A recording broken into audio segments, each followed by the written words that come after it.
Mackenzie had a back injury that put her out of normal training for about a year, but she was able to train very hard leading into the 2021 AO finals, where she totaled 221, which is only 1 kilo under her lifetime PR total. That total of 222 came before her injury, which actually put her on a junior Pan Am team. So coming back after injury and basically tying her lifetime best is a huge win. We've spent 11 weeks since AO doing a strength cycle that actually led to Kinsey getting a PR clean and jerk that she missed at AO finals. In addition to a PR clean and jerk, she got a 1 kilo total PR and a 5 kilo lifetime front squat PR. All of this while being pain and injury free. So I'm gonna show you the big picture from my perspective of what Kinsey's done over the last 11 weeks that led to these lifts.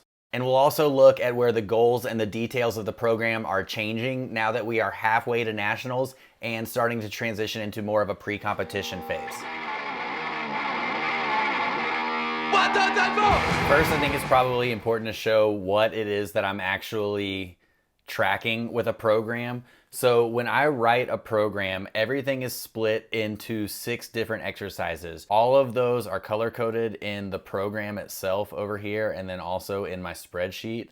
So not only am I tracking the individual volume per exercise, I'm also tracking the intensity range that we hit. So if you'll notice, Mackenzie's template over here is written in percentages, not actual weights. The entire goal of tracking volume and tracking reps in this way is so that we can get a very, very broad and extremely detailed picture of everything that Kinsey does across a cycle that's going to eventually funnel into this data over here. That we'll get into here in a second. Okay, like I mentioned a second ago, I break everything down into 6 different volume categories.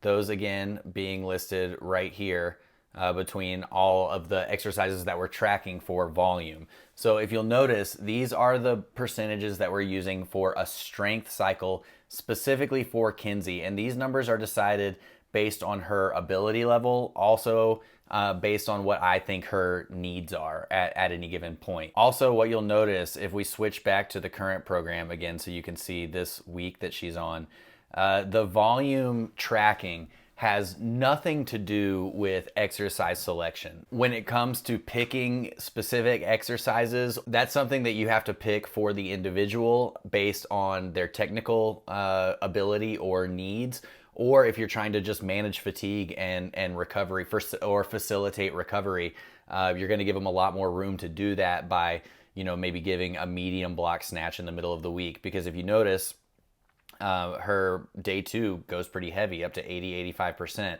So the sheer fact that we're pushing a heavier weight means I wanted to make the movement itself a little bit easier so that we can still push that percentages. But again, all of this to just point out that the exercise selection is not represented in these volume charts. It is just volume and intensity tracking. Those are the 2 big things, volume and intensity tracking. So what we're looking at here is really kind of like the science behind the programming, the science behind what's gonna make Mackenzie a better weightlifter, and the details as far as exercise selection or little nuances like lifting from blocks, things like that. That's kind of like the art of it. The more personal touch that is specific to her needs. Whereas these numbers are based much more in science and what should work. But the coolest thing, the absolute coolest thing about these spreadsheets that I've built is not only that we're basing her program on what should work, we're actually gauging the results that she gets and then judging them based off of each other program to program. And because I'm so meticulously tracking every single little variable, it's very easy from program to program to just change one little thing here and there and see how it affects the outcome. Okay, so now that you have an idea of what it looks like, what we're tracking, let's actually get into Mackenzie's previous 11 weeks so you can see what she did, what decisions that I made to get us there, and again, what led to these very quick, very good results. First, let's just look at this picture as a whole. So this mesocycle, this is just representative of this block of training for her. The blue line here stands for ARI, which means average relative intensity. So what the ARI for this mesocycle means is that for this block of training, we are looking at the average intensity for all repetitions across all exercises. So that is based on these numbers down here. So Mackenzie's program absolute values: a snatch of 100, a clean and jerk of 130, a squat of 70. We'll talk about that in a second. And then a front squat of 155. So as Mackenzie goes through her program and we go week to week with her completing every single week with every single percentage range represented in every single exercise, it gets totaled into this chart right here, which gives us the total volume and the average intensity for each exercise. What we're looking at up here in this top one is the overall percentage of her entire program. And what I want you to notice here is more of the shapes than anything else. So her 11 weeks was broken down into 3 phases. Across the first 2 phases of that cycle, we followed a steadily increasing track for volume. So the amount of volume that Kenzie did in the first 4 weeks and the second 3 weeks were about the same. And then also, as you can see, the intensity, the overall intensity of the program was steadily climbing until that middle phase where we took that kind of, top peak to kind of put the most intense area of the program right there in the middle before she started to recover, which goes into that last phase, these final 4 weeks. You'll notice that these 4 weeks are smaller on average than the chunks in the middle and on the other end. And what we actually did was took the overall volume for those 4 weeks down by 15% from what the volume was in the beginning. Now, when it comes to planning exactly how many reps, Kenzie or anyone is gonna do week to week, that's something that you can make a very educated guess, but you're really making a guess, and then you just kind of track from there. If you kind of just look at this down here, you can see Kenzie's weekly volume. Kenzie trains 6 sessions a week, and her volume for 6 sessions is relatively low. It's lower than I would give for most people. But I have, over the years, given Kenzie weeks of programming before that were 300, 320, 350 reps. And that was just a little bit too much volume. Kenzie responds much better to a lower volume program. So starting here and thinking about the total amount of reps per block, which you can see down here in the sum, we're breaking it up to taper down as the intensity climbs, so that towards the end of the program, Kenzie just has even more room for recovery. Her body is used to operating at a certain level of repetitions for the program, but then we shave a lot of those off. So even though the intensity is steadily climbing, I'm not sure that that's something that you can necessarily feel in the same way that you would feel a program that has a whole lot more reps. Even if that program's, on paper a little bit easier, you're gonna feel tired from repetitions. You're gonna feel tired from extra sets. So tapering that volume down is what gives us this room to really drive that intensity up to the highest point since her competitive cycle. That is what really led us into opening the door for the opportunity to hit some PR. So now let's look at some of the individual exercises. Now there are some changes in here as to what it should have been on paper, because this is representative of what Kenzie actually did across the 11 weeks. So it starts with the plan, but as she mislifts, or as she goes heavier than what's written, if she's feeling really good one day, or if she has to leave some stuff off, if she's, running out of time, or if she actually accidentally does an extra set, anything like that, I go back and plug that volume into the spreadsheets just so we're getting a very accurate representation of what actually happened, not just the plan. So again, this was a strength phase that we were focusing mostly on pushing her ability to put heavy weights in her hands again. There are some inconsistencies that you'll notice across her snatch volume and intensities, as well as the clean and jerk volume and intensities. They kind of bounce all over the place, but that is because the snatch intensity and the clean and jerk intensity was really more about trying to make this top mesocycle, those numbers, happy.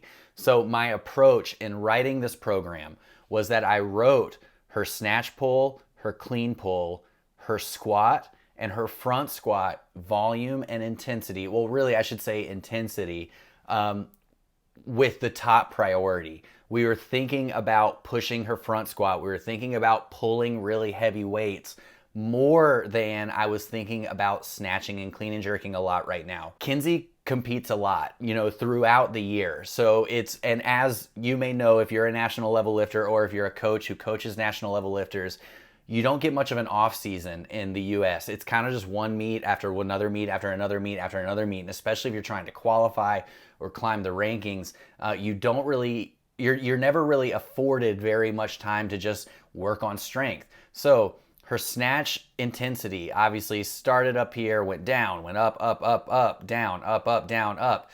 And then clean and jerk, bouncing all over the place. But again, those percentages, those choices, they were progressive and they were purposeful, but they had the intention of making the overall intensity, the overall program fall in the ranges that I wanted it to. Now, as long as you meticulously track data for a program, you can use a formula called the K value to gauge the efficiency of the program or how well it's working for any given athlete. This gets a little confusing, so try to stick with me.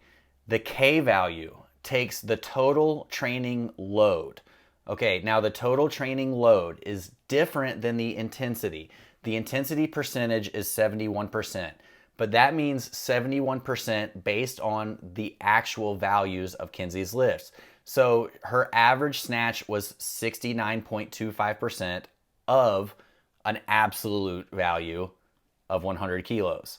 Or clean and jerk, 68.92% of 130 kilos. Now, the absolute value for this is across 11 weeks, 469 clean and jerk reps at an absolute average value of 90 kilos. So basically all that is to say 68.92% of 130 kilos is 90 kilos. So when you do this for every single exercise between snatches, cleans, jerks, pulls, squats, you are given an absolute training load in kilos for an entire program. So that training load for Kinsey, her entire program was 2,481 reps and 205,058 kilograms. Now, I know this is some nerdy math, I know. But now what we can do is we can take this absolute intensity and this absolute volume and find an average absolute intensity. So that means instead of now saying Kinsey lifted an average of 71.03% across an average of 226 reps a week, we are now saying Kinsey lifted an average of 82.65 kilos per rep across the 2,481 repetitions she did in 11 weeks. Now, to get the K value, we take the absolute intensity of the program and divide it by the total that she got at the very end of the program. So we're taking this 82.65 kilos divided by her final total of 223 and then multiplying it by 100, which will give you this figure right here. So Kinsey's K value for her program is 37.06. Okay, so what is K value? Why does it matter? Why do you need to know the K value of a program? The answer to that is the K value represents itself, and that's really it. It doesn't mean anything outside of a number that you can use to gauge the efficiency of a program. So with all of that information, we are given this figure of 37.06. So now what I can do is hit save on this spreadsheet. And then as we start a new program, I'm going to be implementing changes that I think will make this program even more effective. And then at the end of the next program, we'll recalculate the K value. And then this K value will either go up or go down. If the K value goes up, if it's a higher number, that means the program was more effective. So now I'm going to start showing you some of the specific changes that we're making to take this strength phase into a pre-competition phase. Now, the biggest thing to note, the biggest change here is that in the strength phase, all 3 phases, Kinsey was only lifting 13.5% of her total volume in the snatch. But now she's lifting 21% of her total volume in the snatch. It's almost double. So more than 1 in every 5 reps in the program is a snatch rep. And the other thing to note about that is that it's higher. It's more repetitions than a clean and jerk. That's actually not a good idea for most people unless you're at a really, really high level. These numbers, these percentages, these volume distributions are all based on Soviet sports science. I really hate the conversation of being like, oh, is it Asian style? Is it Russian? Is it American? Is it Bulgarian? It's weightlifting, okay? And the majority of weightlifting programming that you're used to, I guarantee you, is Soviet based. Whether good or bad, it's probably based in these percentages, these numbers. And this is also based on the class system, the Russian class system that you may be familiar with, that gives you a frame of reference for the ability of a given lifter in any weight class based on the total that they're able to hit. Okay, so like I said, much more snatch and clean and jerk volume compared to clean pulls and squats, which are basically even now. And while we enter this 13-week phase, I might have a lot of ideas about what I hope the peaks and the valleys as far as the volume and the intensities will look like across the next 13 weeks. But it's really important to gauge not only how the athlete is performing week to week and day to day, but also to make sure that your exercise selection is representative of the things that they need technically. Because even if your numbers are by the book, they're perfect, it doesn't really matter. They're not going to hit the PRs if they don't feel confident to hit those PRs and if you haven't been attacking any technical issues that might be holding them back. Kinsey tends to excel in a competition. For instance, she totaled 209 and 205 for her last max outs before her 221 at AO finals. And that's par for the course. Kinsey usually kills it in competition. So the fact that she hit a PR total of 223 and then also a lifetime PR front squat that came from before her injury is huge. If you'll notice, the program that she just finished, we weren't even basing her front squat off of her lifetime best. We were going off of 155. So really by the books, it was almost like a 10 kilo PR. Now, finally, to explain why this squat number and why these squat weights are so low. Back squatting seems to be the one thing that still bugs Kinsey's injury, so we have transitioned to single leg squats only. Again, that's a choice that I made for this individual athlete that I have not done with any other athletes. Every other athlete I have is still doing back squats, but Kinsey's squatting volume is now being done with a different exercise. It's being done with single leg squats. So her back squat weight is being represented by a much smaller number. So as we transition to more appropriate distributions for volume, in this program, like I talked about, and we also transition into a pre-competition phase that will start out with very high reps, but then go to very, very low reps. I expect to see even more improvement. But you know what? It's possible that that improvement doesn't come. I'm sorry, Kinsey. I'm sorry. The improvement is going to come. But it's possible that this program we're working on now does not perform as good as the last program did, which is why it's so important to track this K value. Because if we get done with this program and the K value goes down to 35 or 34, I know, hey, some of these changes or one of these changes really didn't work the way that I thought it was. So was it the higher intensity? Was it the volume distribution?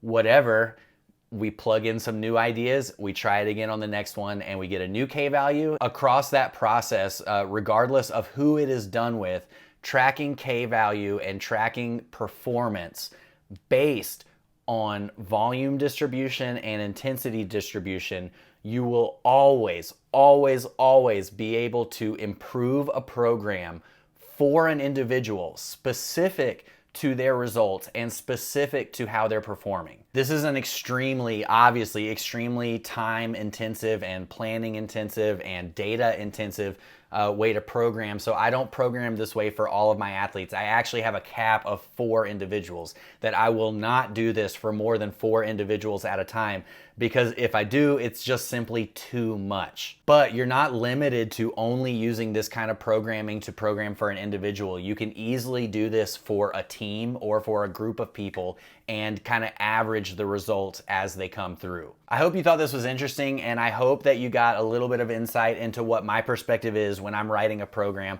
that might help you when you're writing your program or you're trying to understand the program that you were given.